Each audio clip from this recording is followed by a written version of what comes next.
Հարկնժդեհին ինձ հետ կապված մի պատմություն անեմ եւ անդրադառնամ թե ինձ հետ կապված կամ առակս ինչ կցուցանե։ Ուրեմն խորհրդային միության տարիներն էին, ես առաջի թե երկրորդ դասարան էի։ Եվ տնային առաջադրանք էինք ստացել, որտեղ Լենին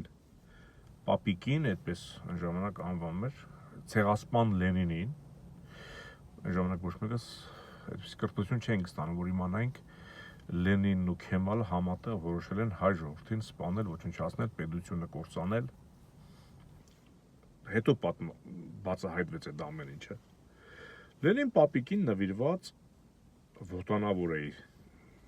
տնային առաջադրանք ստացել, հանձնարարվել էր ինձ, այսինքն մեր դասարանին։ Եվ տանն էի եւ հորեղբայրներից մեկը,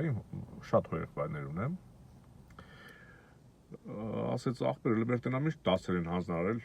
տնային ինչ առաջադրանք ունես, փորձեց ինքը զբաղվել իմ տնային առաջադրանքներով, ըստ ու գիտես ինչն եմ պատրաստել բան, թե սրանից ինչ են հանձնարարել մաթեմատիկան, այն մայրենին ասեցի գիրքը բացեցի, ասի այս ոտանավորն է։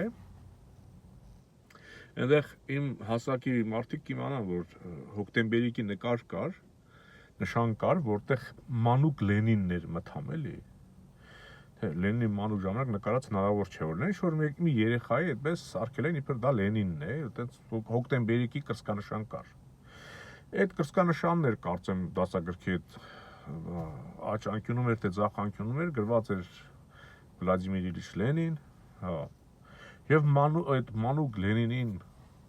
մեծարող ոտանավոր էր, բանաստեղծություն էր։ Երբ որ գիրքը տվեցի, էջը արդեն բացած պատրաստի տվեցի հորեղբորս, հորեղբորը նայեց, հենց կարդաց Վլադիմիր Իլիչ Լենին, հա, շատ կներեք, մի մեծ թուք հավաքեց բերան ու թքեց գրքիս մեջ, նկարի վրա Լենինի։ Դա ես ասում եմ 80-ականների սկիզբն էր, հա, ես շատ ծանր տարա։ Ինձ ասել են, որ Լենինը դա համայն մարդկության փրկիչն է, առավել ևս հայության, նա սուրբ է, նա էսը, վիրավորվեցի անգամ հորեղբայրս աչքից ընկավ։ Պատկերացրեք, ասենք, գույնս փոխվեց, հասկանում եք, ասենք, չգիտեմ ինձ հետ ինչ էր կատարում, բայց հորեղբայրս նկատեց, որ իմ գույնը, որ ես զայրացել եմ իմ մեջ, բայց դե հորեղբայրս ես էլ երեխա եմ, ինչ պետք է անեի։ Եվ ինքը վախ զգաց, մտածեց, որ ես կարող եմ միտեղ պատմեմ, այն ժամանակ շատ վտանգավոր էր այդպես բաներ անելը, եւ խնդրում էր, որ ախպեր ոչ միտեղ չասես, մի տեղավ ես պատկերացրի, ես ասի ուրիշ է, բան։ Ասեց ուզում ինձ հանգստացնի, բայց ես վիրավորվել եմ, ոնց թե սուրբ մարդուն ինչ եք, չի թքեցիր բան։ Բայց ես պատմություն չգիտեի այն ժամանակ։ Իսկ հորեղբայրս գիտեր։ Ու իր մեջ մնացել էր դա։ Իմ պապի հայրը եղել է աշխատող մարդ, կուլակ են դրել անունը, հետո որ երգիրը խորհրդայնացվեց, այդ մարդու հարստությունը, հողերը, եզները, ամեն ինչը վերցրեցին, դարձրեցին կոլխոզ։ Իսկ ունե զրկեցին, դարձրեցին աղքատ, պրոլետար։ Աշխատող մարդուն զրկեցին իր կրդինքից։ Այսինքն այս բաներ էր տեղի ունեցել, որոնք ես չգիտեի։ Հայրենիք էր ոչնչացվել, որոնք ես չգիտեի։ Եվ դիմադրում էի։ Եվ արդեն Նիկոլի վարած քաղաքականության առաջին ծիծեռնակները, արդեն այս 7 տարվա մեջ ինքը կարողացել այնպիսի երիտասարդներ է կրթել, ասում է բուհ մտել է արդեն շրջանավարտ, այսինքն դպրոցի շրջանավարտ, մտել է արդեն բուհ, եւ դասախոսությունների ժամանակ հակադարձել է, հակադրվել է, ոնց թե ասում է, Արցախը դա Ադրբեջան է։ Հասկանեք, ինքը արդեն նման գիտելիքով մտել է բուհ։ Այսինքն Ալիևն էլ խնդիր չունի։ Երիտասարդների 10%-ն էլ Ալիևին աջակցեն, այդպես ասեն Արցախն Ադրբեջան է, ինչը որ անում է Նիկոլը։ Պատկերացրեք, որքան է հեշտանում։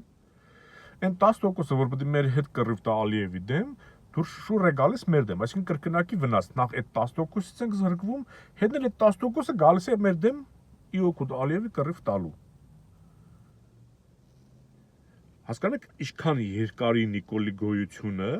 իսկ Ալիևը համբերատար սպասում է, որ նաև այս ժամանակը ձգվի, որ այստեղ հակակրթությամբ զբաղվեն։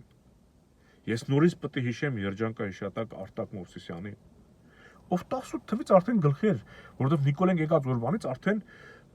արդեն ոչ մեկին չէին հայտարարում, այդ հենց կրթությունը վերցրեցին ձեռքներն ու անմիջապես առաջինը պատմության դասագրքերը աղավաղելու գործը սկսվեց, որ դրանից առաջ միշտ պատմաբաններն են որոշել ակադեմիայում, թե ինչ դասագիր պետք է մտնի դպրոց, ինչ ձևաչափով, իրենք վերցրեցին իրենց ձևով մշակեցին եւ այդ մարդը կորոնավիրուսի ժամանակ չհաղթահարեց կորոնավիրուսը, զարմանալի ձևով մեռավ, որովհետեւ ինքը ուղիղ կռիվ էր տալի, որովհետև ինքը հայրենասեր էր, որովհետև ինքը վեր էր հանել հայի արմատները, ինքը մեր այն պատմաբաններից է հազվադեպ, որ ինքը գիտնական էր, ինքը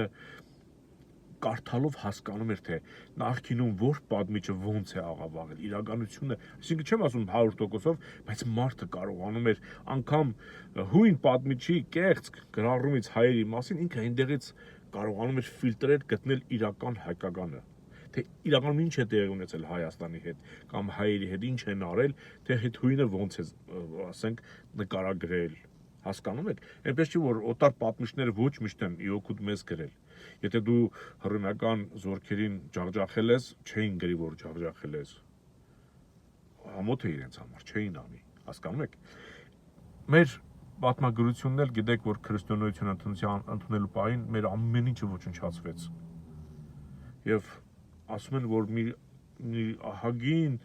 մագաղատ ու գիր ու գրականություն քրիստոնեական պահպանվում է, միտեղ թաքցրել են։ Այն ինչ որ լցրեցին Եփրաթը, Տիգրիսի, ասում է,